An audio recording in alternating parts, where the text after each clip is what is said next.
तो तेजो अधिकरणम, इसका अधिकरण सार भी हो गया था। शंका था क्या यह तेज वायु से जन्य मानना चाहिए अथवा ब्रह्म से ही सीधा मानना चाहिए।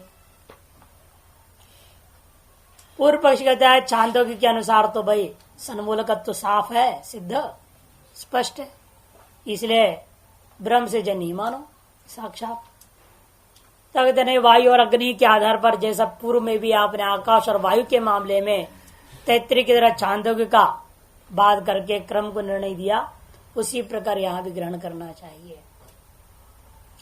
छांदोग्य सन्मूलत्वम तेजसः श्रावितम, तेनस हो गया तेजस।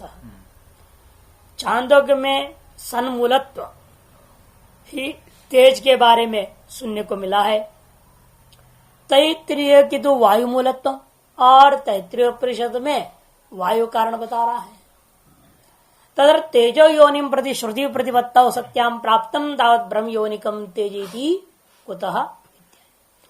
अब तेज का कारण के बारे में श्रुतियों में परस्पर विरोध हो गया, इसीलिए पूर्व पक्ष कहेगा श्रुति को अनादर करके त्याग ही दो। यही चल रहा है, जैसा आपने अन्य स्मृतियों को सांख्य आदि को त्याग दिए, ऐसे श्रुति को भी त्याग देना चाहिए। तब सिद्धांत कहते नहीं नहीं, उस सभी के एक पक्षी कहेगा पहले, वो कहते नहीं नहीं, ब्रह्म कहा, ब्रह्म से ही सीधा जन्य मान लो, झंझट खत्म। ब्रह्म योनिकम तेजयति कुतः, पूछा जाए क्यों ब्रह्म योनिक, ब्रह्म कारण क्यों माना जाए?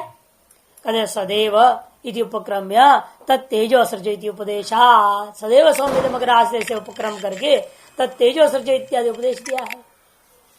सर्वविज्ञान प्रतिज्ञायाश्च ब्रह्म पर्वत्ते सर्वस्य संभवात्, और सर्वविज्ञान की जो प्रतिज्ञा है, एक विज्ञान से सर्वविज्ञान की प्रतिज्ञा ब्रह्म कारणगत मानने पर ही होगा। सारे वस्तु का कारण ब्रह्म ही मानना होगा, तभी यह संभव है। अतः तेज का कारण ब्रह्म माननी चाहिए। इतना ही नहीं, तज्जलान इति अविशेष रूपते, तज्जलान उपासित में भी ब्रह्म से ही सारा सृष्टि की उत्पत्ति स्थिति और लय सर्व सामान्य श्रवण हो रहा है। ये तस्मा जायते प्राण इति जो उपक्रम्य, ऐसा मुंडकोपनिषद उपक्रम करके श्रुत्यंतर सर्वस्य अविशेषेण ब्रह्मजत उपदेशात, श्रुत्यंतर में मुंडकोपनिषद में भी संपूर्ण जगत उस ब्रह्म से ही अविशेष रूप में ब्रह्म से जन्य है, यह बात भी कह दिया। तैत्तिरीय और तैत्तिरीय में भी एक जगह ऐसा आया, सर्वसामान्य श्रुति सा तपस्तप्त्वा इदम सर्वम असृजत यदिदं किंच यदि अविशेष रमणात्, तस्मात् इसलिए वायुरग्नि क्रमोपदेशो द्रष्टव्य वायुरनंतरम अग्नि संभूत इति। इसलिए वायु और अग्नि का अर्थ वायु रूपी कारण से अग्नि उत्पन्न, ऐसा नहीं, ब्रह्म रूपी कारण से उत्पन्न हुआ, सब उत्पन्न हुए, इन युगपत नहीं हुआ, उसे क्रम विवक्षा हुई। ब्रह्म से आकाश पैदा हुआ, ब्रह्म से आकाश के बाद वायु पैदा हुआ, ब्रह्म से ही वायु के बाद अग्नि पैदा हुआ, यह अर्थ लगाओ। इसका क्रम का बोधक श्रुति है, ये कार्य कारण भाव का बोधक श्रुति नहीं है, ये पूर्व पक्षी कहना चाहता है। इत्येवं प्राप्त उच्चत है, ऐसे जब पूर्व पक्ष प्राप्त हुआ तब सिद्धांत उसका जवाब देते हुए कहता है तेजो अतो मातरिश्वनो जायते, तेजो अत सता ही आह, सूत्र था ना, सूत्रार्थ हो गया था मेरे ख्याल से ना, उस दिन नहीं हुआ तो दोबारा कर लेते, अब आ ही गया। तेजो, तेज मने अतः, अतः मने वायु से ही उत्पन्न होता है। क्यों? क्योंकि ही मने यस्मात्, क्योंकि तथा, हा तथा मने उसी प्रकार से, आहा कौन? तैत्तिरीय श्रुति ने कहा है, आहा मैंने कहा है, वायु और अग्नि ऐसे कहा है। कस्मात् तथा ही आहा, वायु और अग्नि रीति, मातृश्व ने वायु का पर्यायवाची भाष्य में, तेजो तो मातृश्वनो, अतः का अर्थ कर दिया मातृश्वनो जायते, वायु से उत्पन्न होता है। क्यों? तथा ही आहा, क्योंकि उसी प्रकार से जो है अन्य श्रुति में कहा गया है। वायु और अग्नि अव्यवहिते ही तेजसो ब्रह्मजत्वे सती, असती वायुजत्वे वायुरग्निरिति यम श्रुति कदर्तिता स्यात्। यदि अव्यवहित रूप से ब्रह्म से पहला सीधे ही अव्यवहित रूपेण ब्रह्म से वायु का माने अग्नि की उत्पत्ति मान लोगे, तेज की उत्पत्ति मान लोगे, फिर वायु से जन्य अग्नि ऐसा कहने वाला जो श्रुति है उस श्रुति को आपने अनादर कर दिया, यह आपत्ति होगा। अव्यवहित ही तेजसो ब्रह्मजत्वे सती असति वायुजत्वे, अर्थात तेज के अंदर अव्यवहित रूपेण ब्रह्मजन्यत्व स्वीकार कर लोगे तो और वायुजन्यत्व स्वीकार नहीं करोगे तो वायु और अग्नि ही यह जो श्रुति है इसका अनादर हो जाएगा। अनुक्रमार्था ऐसा विजती, इसका अनादर कहाँ है? इसका भी प्रयोजन हम स्वीकार कर ही रहे हैं।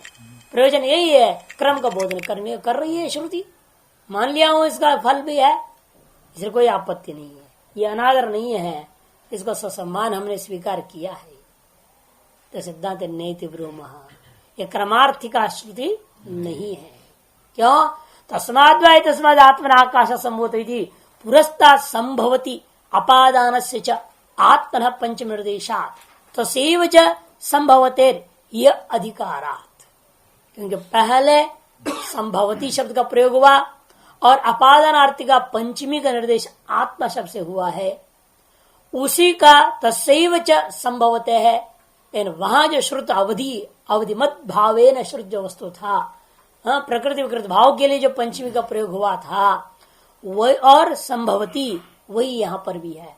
इसे वायु में पंचमी भी अवधि सावधि के कारण का बोधक ही है और अग्नि में के साथ संभवतः शब्द जोड़ेगा, वायु और अग्नि संभवतः यही बोलेंगे।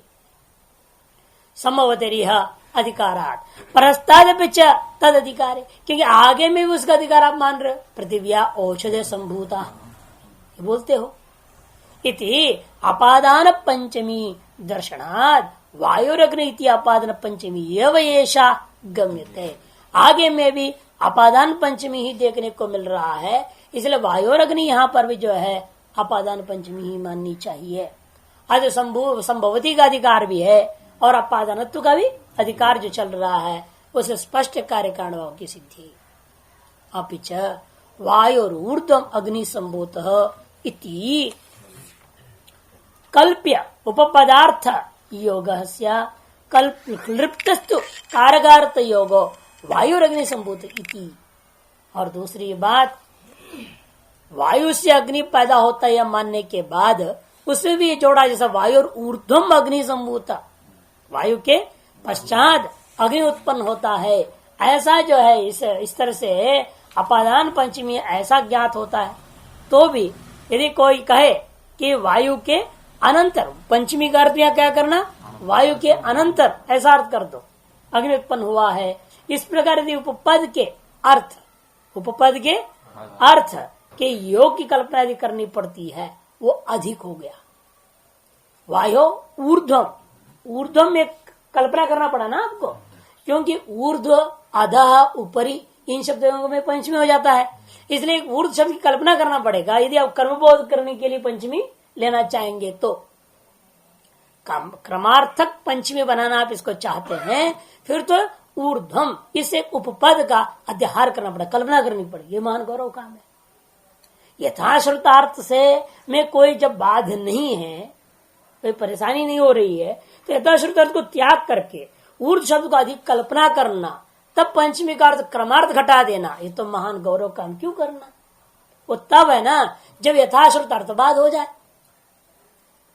जब बाध हो ही रहा है वहां तो भाई सत से ब्रह्म से सीधा अग्नि कहा, उसका बाध हो जाएगा। कहते नहीं उसकी व्यवस्था हम दे सकते हैं, उसकी व्यवस्था हो सकती है, लेकिन यहाँ जो क्रम में जो है एक में आपको है अनंतर अर्थ कर दो, बाकी में उत्पत्ति क्रम मानना पड़ा ना। पहले तो उत्पत्ति मान लिया आपने, पूर्व दो अधिकरणों से वायु उत्पन्न वस्तु सिद्ध कर दिया, ब्रह्म से वायु उत्पन्न हुआ, नहीं ब्रह्म से आकाश उत्पन्न हुआ, फिर आकाश से वायु उत्पन्न हुआ, यह बात आपने स्वीकार किया है, पूर्व में स्वीकार है, उत्तरवर्ती भी स्वीकार कर रहे हैं, जल से पृथ्वी का, पृथ्वी से औषधियों की। पूर्व में उत्पत्ति और उत्तर में उत्पत्ति स्वीकार करके बीच में आया हुआ पंचमी को एक ही एक को आप कैसे जो है क्रमार्थ कर दोगे। बल्कि उल्टा यहाँ पूरी श्रुति बाधित हो जाएगी उस एक के चक्कर में। पूर्व में जो सिद्धांत में स्वीकार, जो अपने शास्त्रार्थ करके स्वीकार किया बातों को भी त्यागना पड़ जाएगा, ये महान आपत्ति है। इसकी अपेक्षा से उस चांदों की श्रुति की अर्थ हम दूसरे ढंग से व्याख्यान कर लेंगे तो इसका भी भाग नहीं होगा, उसकी व्यवस्था हो सकती है। वही बताने जा रहे हैं, जो है कल्प्य उपपदार्थ योग है ना, उपपदार्थ योग कल्पना करना पड़ेगा। और क्लिप्तस्तु कार का अर्थ योग वायु अग्नि संभूति थी, और जब वायु से अग्नि पैदा होता है, ये जो संभूति है, और वहां पंचमी जो अपादान में प्रकृति विकृति भाव में है, वह चीज तो सिद्ध। कार का अर्थ का योग जब सिद्ध है, उपपद का योग को लेना उचित नहीं, क्योंकि नियम है ना आपका, क्या है, उपपद विभक्ति है, कारक विभक्ति बलिय सी। उपपद की विभक्ति की अपेक्षा से कारक विभक्ति अत्यंत बलवान हुआ करता है। और उपपद का योग में पंचमी मानोगे यहाँ कि कारक योग में पंचमी मानोगे? यदि उपपद योग में पंचमी मानोगे वो गौरव साबित हो रहा है, क्योंकि कारकार्थ योग भी जब संभव है और वो बलवान भी है। कारकार्थ का बाद हो जहां, वहीं पर दुर्बल होने के बावजूद भी हमें उपपद का योग लेना पड़ता है। लेकिन जहां कारकार्थ का बाद की संभावना नहीं है, वहां पर मुख्यार्थी लेना चाहिए। कारकार्थ के अनुसार पंचमी ही स्वीकार करना उचित है। वह कहते क्लिप्तस्तो कारकार्थ योगो वायु और अग्नि संभूति थी, तस्माद ऐसा श्रुति वायु योनित्वम तेजस अवगमे थी। इसलिए यह श्रुति वायु कारणक ही तेज का रूपी कार्योत्पत्ति के बारे में कह रही है। तो पूर्व पक्षता ननु इतरापि श्रुति ही ब्रह्म योनित्वम तेजस अवगमयति। दूसरी जो श्रुति है चांदोग्य, वो तो ब्रह्म योनित्व कथन कर रहा है, ब्रह्म कारणकत्व सिद्ध कर रहा है। भले ही श्रुति वायु कारणकत्व आपने मान लिया, अब परस्पर विरोध तो रह गया। इति चेत न, क्या है श्रुति? तत्तेजो सृजत, तत्व ने ब्रह्म, उस ब्रह्म से ही तेज की उत्पत्ति। तत्व ने आप पंचमी श्रुत नहीं है, तत्से आपने कहना पड़ेगा तस्मात् ब्रह्मण, कल्पना करना पड़ता है पंचमी वहां पर। और ये श्रुत को परित्याग करके अश्रुत परिकल्पना करके वहां पर आप भले जबरदस्ती उपादान कारण मान रहे हो ब्रह्म को, सीधे ही अव्यवहित रूप में मान रहे ना। हम भी मानते ब्रह्म को उपादान कारण, लेकिन अव्यवहित नहीं। वायु उपाधिक ब्रह्म ही अग्नि का उपादान कारण, केवल ब्रह्म नहीं। केवल ब्रह्म आकाश मात्र का उपादान कारण था। उत्तरवर्ती सकल पदार्थों के प्रति तत्वोपादित, वो भी केवल ब्रह्म में भी हम मायोपाधिक मानते हैं, विशुद्ध नहीं, निर्गुण निराकार नहीं। यहाँ केवल कहने का तात्पर्य है निर्गुण निराकार नहीं, केवल का तात्पर्य कि वायुवाद यानी भूतों की उपाधि रहित, अन्य भूतादि उपाधि रहित, निरुपाधिक किंतु मायोपाधिक। भाई जगत के पदार्थ रूपी उपाधि को छोड़ करके माया मात्र की उपाधि जहां कहा देते वहां केवल ब्रह्म कह दिया। इसलिए मायोपाधिक ब्रह्म से आकाश पैदा हुआ, उत्तरवर्ती जो पैदा होता है वो मायोपाधिक की साक्षात नहीं है। साक्षात मायोपाधिक से वायु पैदा नहीं होगा। माया में परिकल्पित जो उत्पन्न जो आकाश, उस आकाशोपाधिक ब्रह्म से वायु, फिर माया में आकाश, आकाश में वायु, वायु परिकल्पित वायुपाधिक ब्रह्म से अग्नि, इस प्रकार से सारा चीज उत्पन्न होगा। अगर हमारे यहां भी ब्रह्म से उत्पत्ति मानते हैं कि ब्रह्म से सब कुछ जन्य है, लेकिन सब सोपाधिक होकर के, निरुपाधिक होकर के नहीं।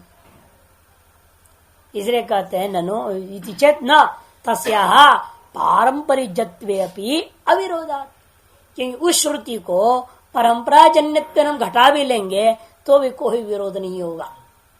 छांदोग्य श्रुति का कोई विरोध नहीं रह जाता। क्यों? यदापि ही आकाशम वायु च सृष्टवा वायु भावापन्नम ब्रह्म तेजो सृजति कल्प्यते। ऐसे हम कल्पना कर लेंगे तो भी श्रुति में कोई बात नहीं हो रहा है। क्या कल्पना कर रहे हो? आकाशम वायु च सृष्टवा, पूर्वाधिकरणों का न्याय के साथ समावेश करता हुआ आप उस छांदोग्य श्रुति में इतना तो आपने जोड़ा ही है, आकाशंच वायुंच सृष्टवा, इतना तो जोड़ा ही है आपने। और सृष्टवा के बाद एक और बात जोड़ दो उसमें, क्या? वायु भावापन्नम तत् ब्रह्म तेजो सृजत, ऐसा कर। तत्तेजो सृष्ट करता, ऐसा कर दिया जाए। तदापि ब्रह्मजत्तम तेजस न विरुद्धते, तब भी ब्रह्मजन्यत्व तेज के अंदर तो है ही, अव्यवहित नहीं है। पारंपरियेण व्यवहितत्वेन सौपाधिक वायुवादि उपाधिक होकर के ही अग्निजन्यत्व है तो ब्रह्मजन्यत्व अग्नि। अग्नि में जो जन्यत्व आया है वो ब्रह्मजन्यत्व ही आया है, साक्षात नहीं है, परम पुरया है। ऐसे मानने में भी कोई विरोध नहीं होगा। जैसे दृष्टांत पर समझा रहे, यथा तस्या श्रुतम तस्या दधी तस्या आमिक्षा इत्यादि, दूध से ही दूध का ही श्रयण किया गया, दूध से ही दही बना, दूध से ही आमिक्षा बन गया, दूध से ही सारी चीजें बनती है। और सबका उत्पादन कारण मुख्य रूपेण वही है, लेकिन तत्व उपाधि विशेष को लेना ही पड़ेगा। दूध से दही बनाया, दही से जो है मक्खन निकला, मक्खन से घी बनाया, वो अलग क्रम में है सबका मूल कारण, लेकिन वही सब कुछ दूध से ही जन्य है। सब दुग्ध पदार्थ कहते हैं ना, सब दुग्ध पदार्थ है, दूध की सारे पदार्थ। अनेक प्रकार की मिठाई बनती है, सब दूध से खोआ बनाया, खोआ बनाने के बाद की खेल है, उसे और भी क्या क्या मिलाया, क्या नहीं डाला, कैसे डाला, कौन सी रंग डाला, केवल रंगों से ही बदल देते हैं। चीज तो सब में वही है, मैदा मावा मिला हुआ है, इनमें से लाल पीला हरा नीला सब रंग कर दिया, अलग नाम दे दिया, उसमें भी बेईमानी, अलग अलग रेट भी लगा देते हैं। किसी ऊपर 2 बादाम टोस दिया, 2 काजू किस पर लगा दिया, किसी में जो है एक आपको वो दिख रहा है? अलग अलग चीजें, नाटकबाजी होता है। कीमत एक बादाम जो ऊपर दिख रही है ना, उसकी अलग अलग कीमत है। उसे काजू दिख रहा है, बादाम में इसे किशमिश दिखा दिया तो अलग अलग रेट हो गया है। तो सब वही चीनी, दूध का मावा और मैदा, और कुछ है ही नहीं उसमें।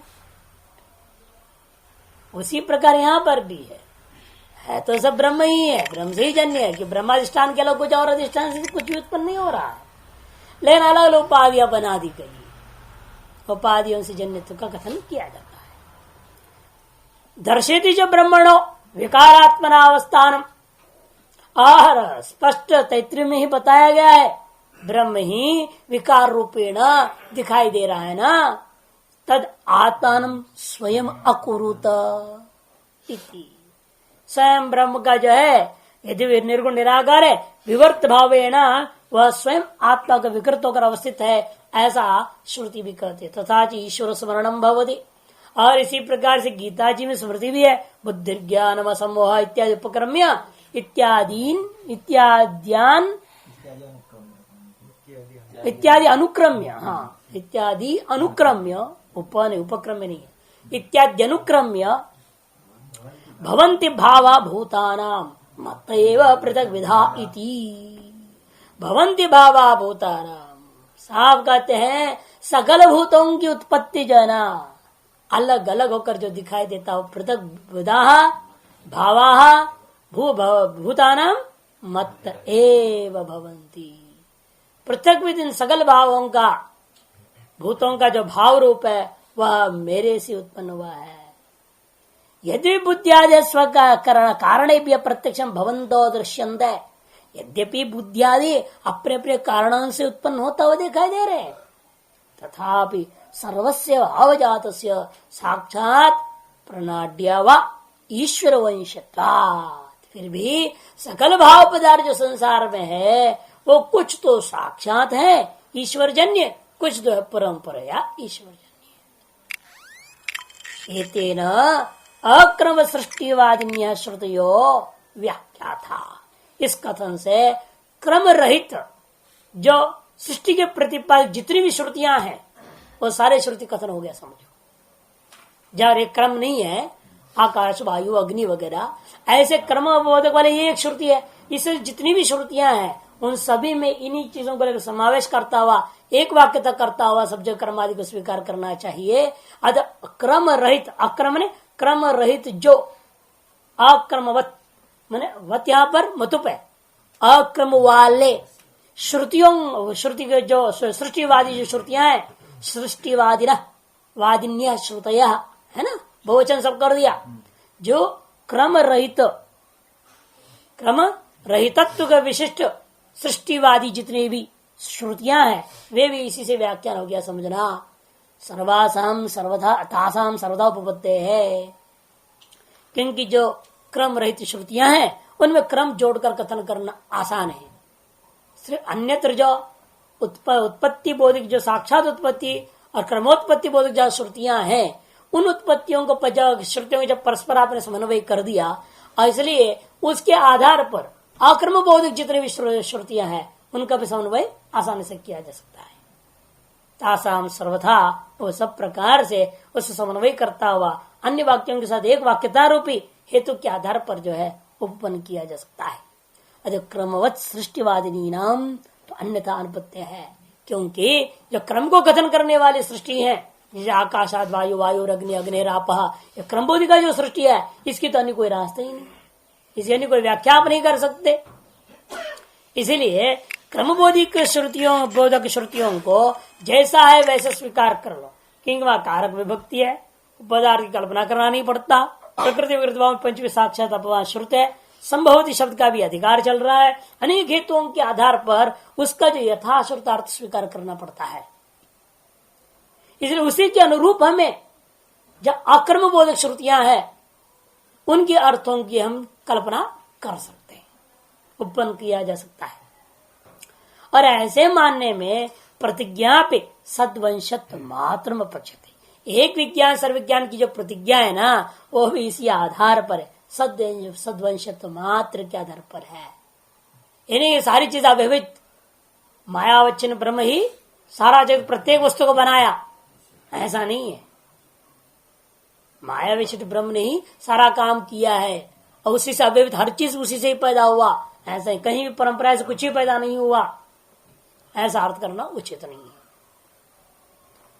न अव्यवहित जन्यत्वम इति अविरोधः, प्रतिज्ञा जो है सद्वंशत्व मात्र को स्वीकार करने पर कोई दिक्कत नहीं होता, अतः अव्यवहित जन्यत्व सभी में मान लेना बिल्कुल उचित नहीं है। इति अविरोधः, इस प्रकार से सकल जो सृष्टि प्रतिपादित श्रुतियों का परस्पर कोई विरोध न होने के कारण से श्रुति आदरणीय है, अनादरतव्य नहीं है, ये सिद्ध हो गया। फिर अतिदेश आदि संगति से अप अधिकरण आरंभ होता है। अपधिकरणम ने जल, अप माने जल होता है, जल संबंधी विचार प्रकट करने वाला यह अधिकरण है। यहाँ भी अतिदेश संगति मात्र है, सीधा साधा ऐसा कोई खास बात नहीं है। अब अधिकरणम ब्रह्मणो अपाम जन्म किं वा वन्यर्नाग्निर्जलोद्भव विरुद्धत्वात् नीरजन्म ब्रह्मणः सर्व कारणात् अग्निरापैति श्रुत्या ब्रह्मणो वन्योपाधिकात् अपाम जन्यर्विरोधस्थो सूक्ष्मयोर्नाग्निनीरयोः। ब्रह्मणो अपाम जन्म क्यों वा वन्य है, नाग्निर जलोद्भव। पूर्व पक्षी ब्रह्म से जल की उत्पत्ति माना जाए या अग्नि से माना जाए, तब पूर्व पक्षी कहता है नाग्निर जलोद्भव, अग्नि से जलोत्पत्ति नहीं मानना, क्यों विरुद्धत्वा, क्योंकि जल और अग्नि पर से विरुद्ध वस्तु है, एक दूसरे कार्यकारण वो कैसे हो सकते हैं। जल और अग्नि पर से विरुद्ध वस्तु है ना, इनके परस्पर कार्यकारण भाव तो हो ही नहीं सकता। इसीलिए अच्छा, विरुद्धत्वात् नीरजन्म ब्रह्मण सर्व कारणाच्च, इसे जल का जन्म ब्रह्म से माननी चाहिए। वैसे भी ब्रह्म सकल वस्तु का जब कारण है तो जल का भी कारण मानने में कोई आपत्ति नहीं। सिद्धांत ने अग्निरापति श्रुतिया, अग्निराप श्रुति के आधार पर ब्रह्मणो वन्योपाधिकात, वन्योपाधिकात ब्रह्मण है, वन्योपाधिक ब्रह्म से ही जल की उत्पत्ति है, केवल मायोपाधिक साक्षात ब्रह्म से नहीं लेना। अपाम जनिर विरोधस्तो, कहते भाई फिर अग्नि और जल तो परस्पर विरोधी है, अग्नि को जल बुझा देता है, ऐसी वस्तु कैसे अग्नि से पैदा हो सकता, अपने कारण का नाशक। कहते यहाँ पर स्थूल की बात नहीं हो रही है, स्थूल अग्नि से स्थूल जल पैदा हो गया ये हम नहीं कह रहे हैं। इसे कहते हैं अपाम जनिर विरोधस्तो, जल का अग्नि के साथ उत्पत्ति के लिए विरोध जो तुम कथन कर रहे हो, सूक्ष्म और अग्नि रही हो, लेकिन सूक्ष्म जल और सूक्ष्म अग्नि में परस्पर कोई विरोध नहीं है। ये तो तार्किकों को भी मानना पड़ेगा ना, नहीं तो काम चलेगी नहीं ना उनकी भी। कैसे चलेगा? क्योंकि अग्नि के परमाणु और जल के परमाणु एक साथ है या नहीं सब जगह है? कैसे रह गया? जलीय परमाणु अग्नि के परमाणुओं को क्यों नहीं नष्ट कर रहा है? वो सूक्ष्म है, परमाणु परस्पर नित्य है, इसलिए उनका परस्पर कोई विरोध नहीं होगा। जब स्थूल भाव में आ जाते तब इनका परस्पर विरोध हो जाता है। यही उनको भी सभी को मानना पड़ता है, चाहे वो चारवा को भी चार भूत मानता है ना, पृथ्वी जल तेज वायु मान ही रहा है, उसे भी मानना पड़ेगा है। कोई भी व्यक्ति हो सबको यह बात स्वीकार करना ही पड़ता है। सूक्ष्म रूपेण किसी के साथ में विरोध नहीं होता, स्थूल रूप में आने के बाद ही परस्पर विरोध हो जाता है। भाष्य आपा सूत्र त्रैव है, यहाँ पर अध्याय करना अतस्ततायाह है ना, पूर्व सूत्र में अतस्ततायाह वो ले आना। आपह जल का उत्पत्ति कैसे हुई? अतः, ये अतः का अर्थ पहले आपने किया था वायु हो, ये अतः का अर्थ अग्नि है ही यस्मात् तथा आहा, क्योंकि जो है वैसे ही कहा है। कहा? तैतरी में अग्नेराप ऐसा कहा गया है। भाष्यकार अतस्ततायाह इत्येन वर्तते अपो अतिस्तेजसो जायन्ते, जो जल है अतः में तेजस अग्नि से ही उत्पन्न होता है, जायन्ते कस्मात् तथा ही आहा तद अपो असृजत इति अग्नेराप इति च तद अपो असृजत। ऐसे वहां पहले तद तेजो असृजत बोला, बाद में तद अपो असृजत, फिर यहाँ अग्निराप परस्पर जोड़ लो, वहां जैसे कर देना। अग्नि कहना पड़े आकाशंच वायुंच अग्निंच सृष्टवा अग्नि उपाधिकात ब्रह्मण एव जो है जल उत्पद्यते जलम उत्पद्यते, ये कहना पड़ेगा। सती वचने नास्ति संशय, जब ऐसा वचन साक्षात विद्यमान है वहां संशय करना उचित नहीं।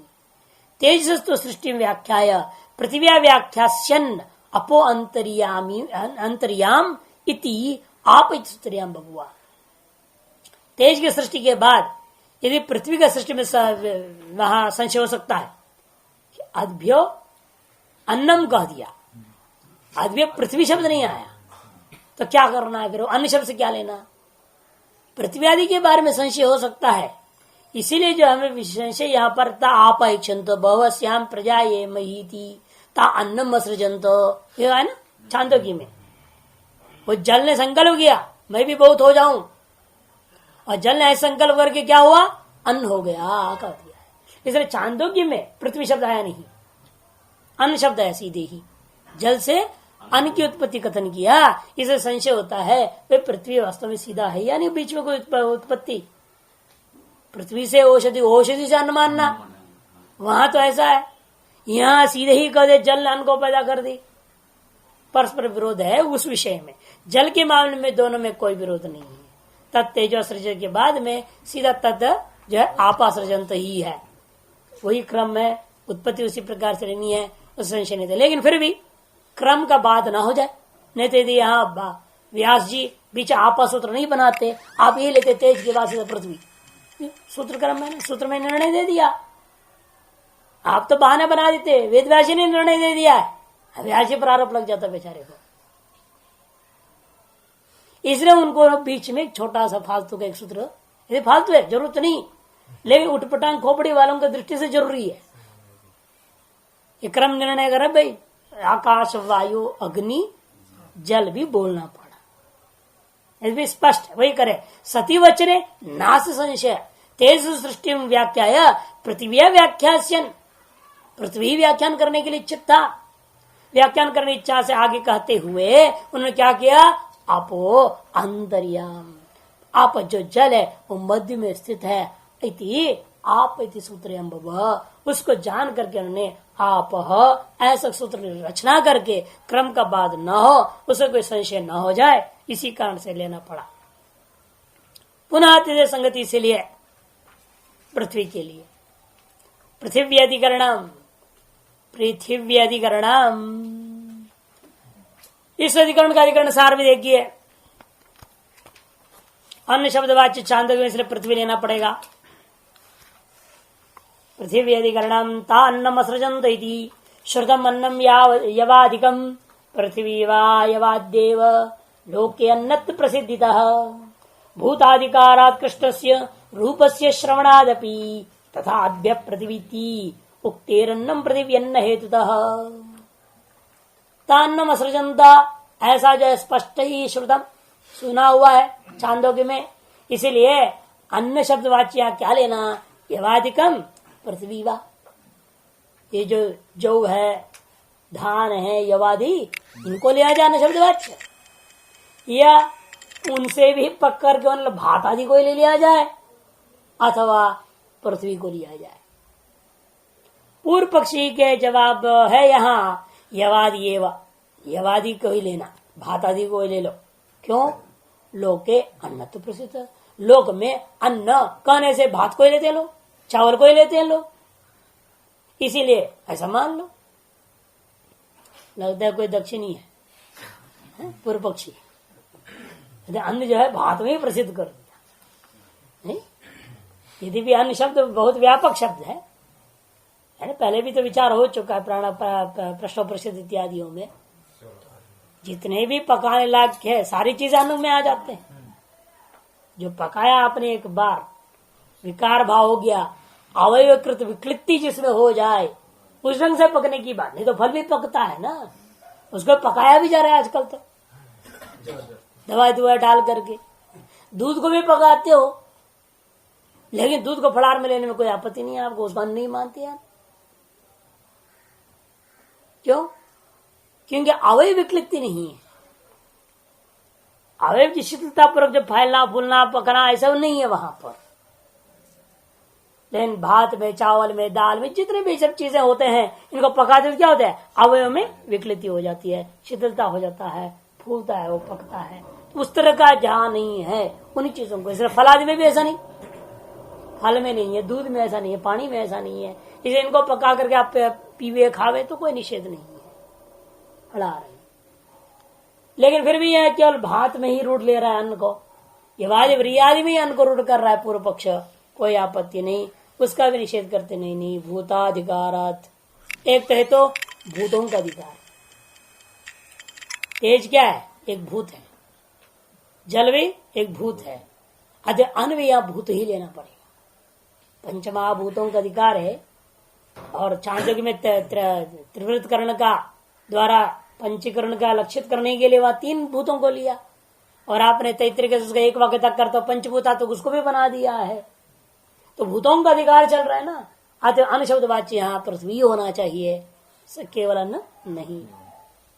एक है तो भूताधिकारा, दूसरा आगे जाकर के कृष्ण रूप का बार बार कथन किया, यदस्य कृष्ण से रूपम, ये कहा ना, यदस्य लोहित से रूपम, यदि शुक्ल से रूपम, लोहित है तेज का, शुक्ल है जल का, कृष्ण है पृथ्वी का, ये बार बार कहा है वहां पर।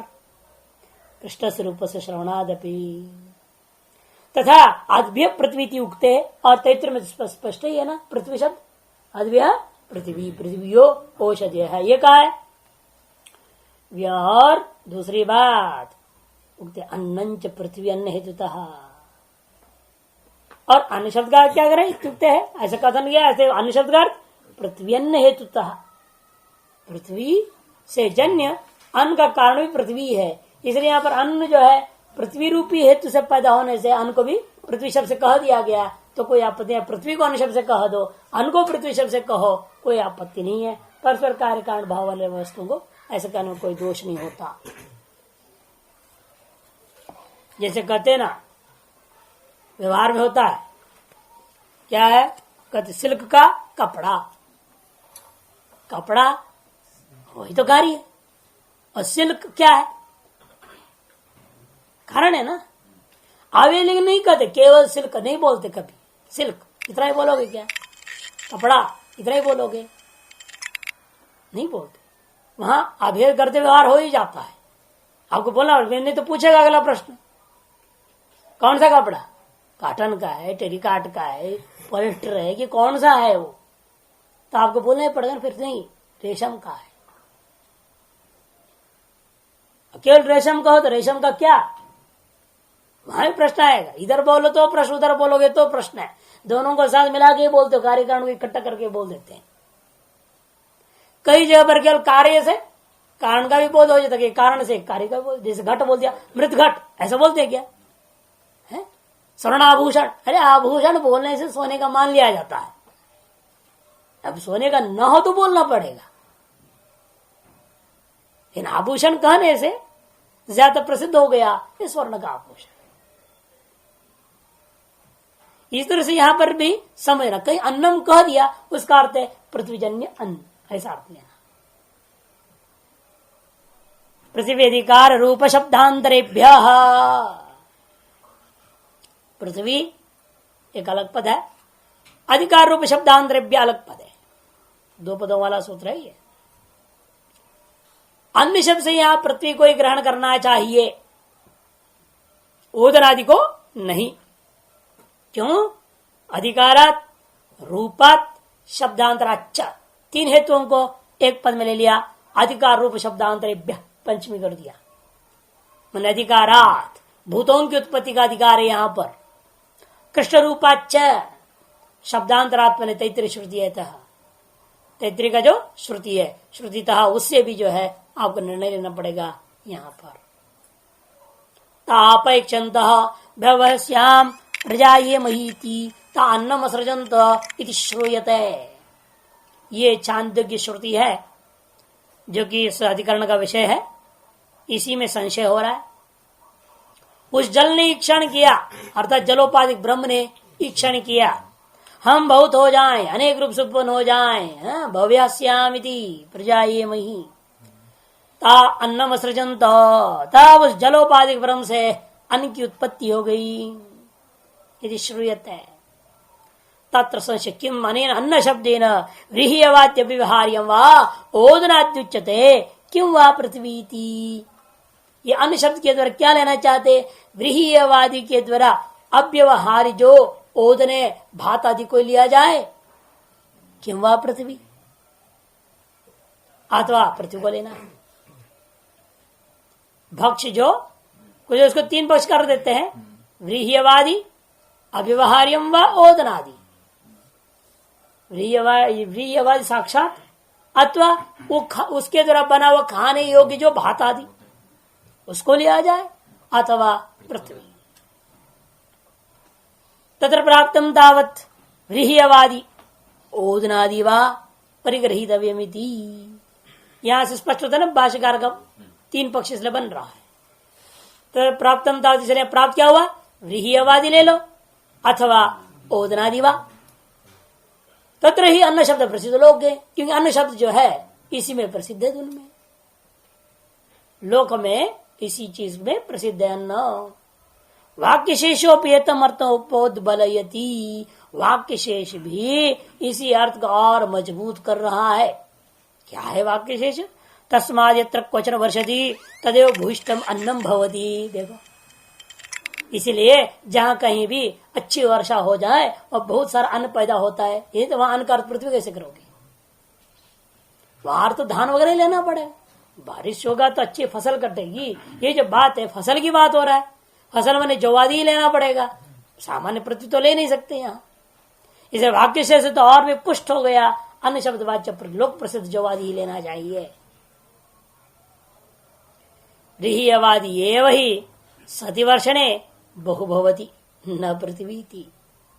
क्योंकि वाक्य से कैसे निर्णय लिया है बात का? क्योंकि जब व्रीह्यवादी ही बहुत वर्षा होने पर बहुत हो जाते हैं, पृथ्वी बहुत हो जाती है क्या? खूब बारिश हो जाए पृथ्वी बढ़ जाएगी, ऐसे तो नहीं है। पृथ्वी बहुत हो जाएगी, ये कहां से है? ऐसे तो देखने को मिलता ही नहीं कहीं। हाँ, बल्कि खूब बढ़िया बारिश हो जाए तो आप ये कहते खूब बढ़िया फसल हो गई, बहुत फसल हुआ, अच्छी फसल हो गई, ऐसे लोग व्यवहार करते हैं। इसे व्यवहार के अनुसार से भी वाक्य शेष व्यवहार के अनुकूल है, अतः मानना चाहिए यहां पर आपको अन्य शब्द वाच्य व्रीह्यवादी ही लेना। इत्यम प्राप्त है महा, ऐसा पूर्व पक्ष प्राप्त और सिद्धांत कहता है। पृथ्वी एवं अन्य शब्देना अद्व्यो जायमाना विवक्षत है। अन्य शब्द के द्वारा जल से उत्पन्न होता हुआ यह जो वस्तु है वह पृथ्वी ही है, ऐसा विवक्षित है। यही अर्थ यहां विवक्षित है। क्यों? कस्मात 3 हेतु देते हैं। अधिकारात, रूपात, शब्दांतराचार। अधिकार एक एक हेतु की व्याख्या कर रहे हैं। क्या अधिकार है? यहां पर भूतों का अधिकार है, महाभूतों का अधिकार चल रहा है। तद तेजो सृजतो तद अपो सृजतो इति महाभूत विषयो अधिकार वर्तते। महाभूतों की उत्पत्ति विषय का अधिकार यहाँ देखने को मिल रहा है। तत्र क्रम प्राप्त पृथ्वी महाभूतम विलंघ्य नाकस्मात् व्रीहि आदि परिग्रह न्याय। इसे क्रम प्राप्त जो पृथ्वी रूपात्मक महाभूत को उल्लंघन करके उसको त्याग करके सीधे ही जल से अन्न आदि का व्रीहि आदियों का परिग्रह करना, उत्पत्ति का परिग्रह करना न न्याय, उचित नहीं है। इतना ही नहीं, रूपम अपि वाक्य शेष तथा रूपम अपि वाक्य शेष पृथ्वी अनुगुणम दृश्यते है। पृथ्वी ग्रहण करने में के अनुकूल ही दिखाई दे रहा है।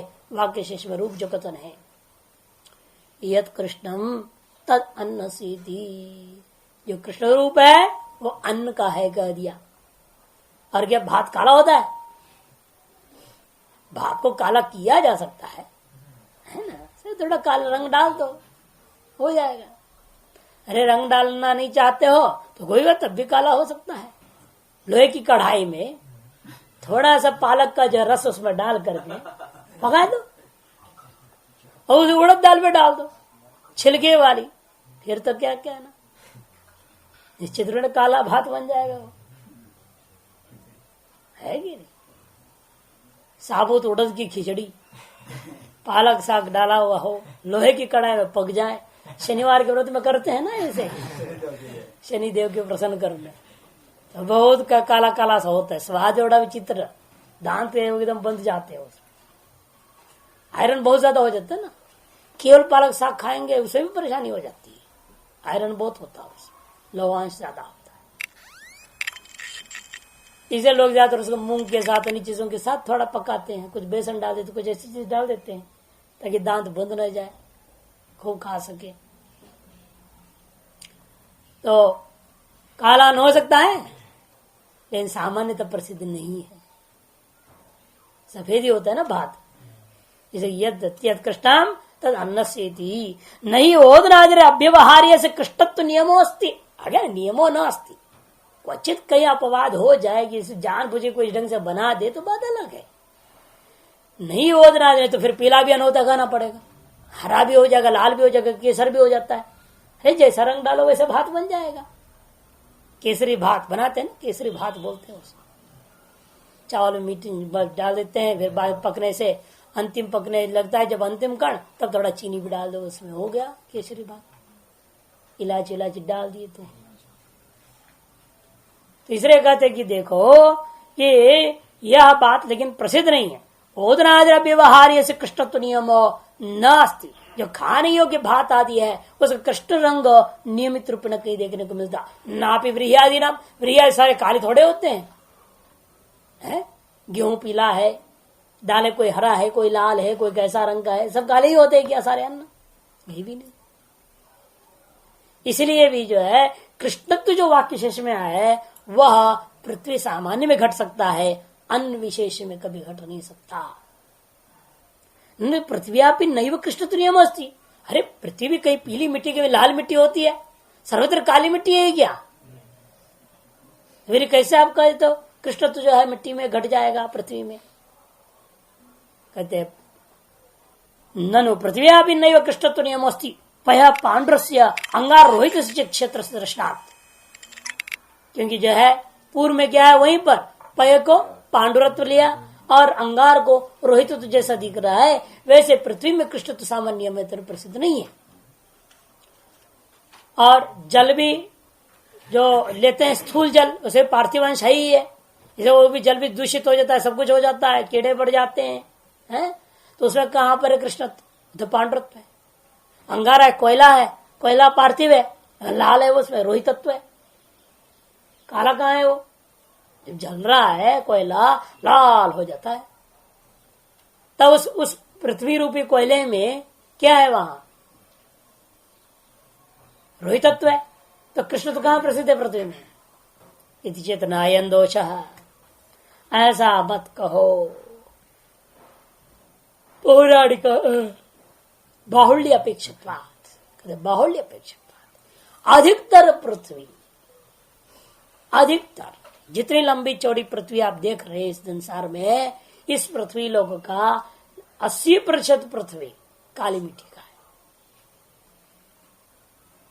केवल 20% समझो अन्य रंग का होता है, ये सब काले रंग की। लाल मिट्टी, पीली मिट्टी, दो ही तरह के और होते हैं, और है क्या। और कहीं तो रेतीला है, रेतीला सफेद होता है, पीला भी हल्का पीलापन भी होता है और सफेद रंग के भी होते हैं। लेकिन सामान्य रूपेण जो देखने को मिलता है, अधिकतर पृथ्वी का अंश जो है काला ही है। बाहुल्य अपेक्षित, भूयिष्ठम ही पृथिव्या कृष्णम रूपम न तथा श्वेतरोहिते।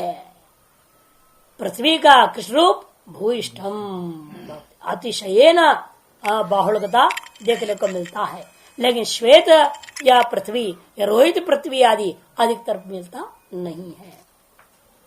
पौराणिका ही अपि पृथ्वी छायाम शर्वरीम उपदिशन्ति। और पौराणिक लोग भी देखिए पृथ्वी की छाया रूपेण इसलिए जान करके इस अंधकार का वर्णन किया। शर्वर में रात्रि, इस रात्रि का अंधकार को पृथ्वी की छाया कह दिया। पृथ्वी काली है, उसकी छाया काली पड़ गई। जैसे आप काले हो और दर्पण में गोरा पड़ेगा क्या? नहीं, आप गोरे हैं, दर्पण में गोरा दिखेंगे। आप काले हैं तो उसके प्रति छाया भी काला ही होगा। और पृथ्वी काली ना होती तो रात्रि में काली छाया कहां से होता। इसलिए पौराणिक ये जो अंधकार दिख रहा है आकाश मंडल है, उस पृथ्वी की छाया मानते हैं। और पृथ्वी काली होने से उसके प्रति छाया भी काली पड़ गई। ऐसे पौराणिकों ने भी वर्णन किया है। मैंने एक उपमा दिया इस तरह से कृष्णत्व के लिए। साच कृष्णाभासा इत्यतः कृष्णम रूपम पृथिव्या इति श्लिष्यते। अतः जो सामने सा शर्वरी, वो जो शर्वरी है, रात्रि के अंधकार है, वह कृष्णाभास है, कृष्ण के ही रंग के सदृश रंग वाला वस्तु दिखाई देता है। इत्यतः इसलिए पृथिव्या कृष्ण रूपम इति श्लिष्यते। पृथ्वी का काला रूप मानना ही ज्यादा उचित होता है। श्रुत्यंत्रम भी समानाधिकारम, और श्रुत्यंत्र भी समानाधिकार वाला, मैंने समान मैंने सृष्टि अधिकार वाला, सृष्टि की कथन असृजंत, वहां सृष्टि संभूत, जो समानाधिकार वाला श्रुत्यंत्र में आप जाके देखते हैं अद्भ्य पृथ्वी भवती, वहां साक्षात श्रुत है पृथ्वी शब्द। तद्यद्यपाम शर आसीत तत्समहन्यंत सा पृथ्वी अभवत इति च। ये बृहदारण्यक में भी आया।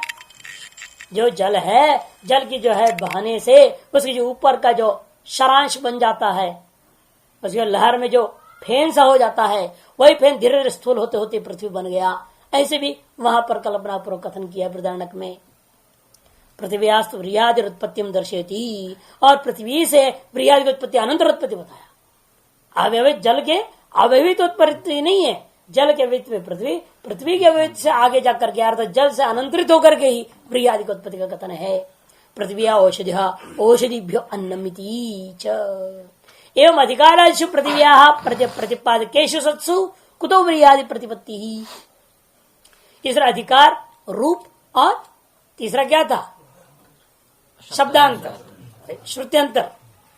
इन तीन हेतुओं से पृथ्व्या प्रतिपादक सत्सु, पृथ्वी के जल से उत्पत्ति का प्रतिपादन करने वाले श्रुतियों का रहते हुए कुतो व्रीहादि प्रतिपत्ति, व्रीहादि की उत्पत्ति आप साक्षात जल से कैसे आप कथन कर सकते हो? प्रसिद्धिरपि अधिकार आदि भीरेव बाध्यते। और ये कहते लोक प्रसिद्धि, लोक प्रसिद्ध तो श्रुति अधिकार से, श्रुतिगत रूप से, श्रुतिगत श्रुत्यंत्रों की सहायता से बाधित कर दिया जा सकता है। अरे वाक्य शेष, बहुत बढ़िया वर्षा हो जाए तो खूब फसल होता है, उस वाक्य शेष का क्या करोगे? कहते वाक्य शेषोपि पार्थिवत्वाद अन्नाद्यस्य तद्वारेण पृथिव्या, तद्वारेण एक और दकार जोड़ो, तद्वारेण हो गया, तद्वारेण पृथिव्या एवं पर्वतम सुचेति द्रष्टव्यम। वाक्य शेष भी अन्न आदि के पार्थिव होने से, अन्न भी क्या है, जितनी भी अन्न होते हैं सब पार्थिव हैं। पार्थिव होने से क्या किया आपने? उसी के द्वारा, पृथ्वी के द्वारा ही जो है उत्पत्ति, जल के द्वारा उत्पत्ति कहा तो सीधे ही आप जल के द्वारा उत्पत्ति कथन कर सकते हैं, क्योंकि सब पृथ्वीमय है। अभेद करता हो बोलो तो कोई आपत्ति नहीं। पृथ्वी को अन्न के साथ अभेद करते हुए कहना चाहोगे जल से अन्न पैदा हुआ तो हमें कोई आपत्ति नहीं है। तद्वारेण पृथिव्या एव अद्भ्य प्रभवत्वम जल से उत्पत्ति सूचयति द्रष्टव्यम तस्मात् पृथ्वीयम अन्न शब्दा इति। इसे अन्न शब्द बोध्या पृथ्वी ही है, ये सिद्ध हुआ।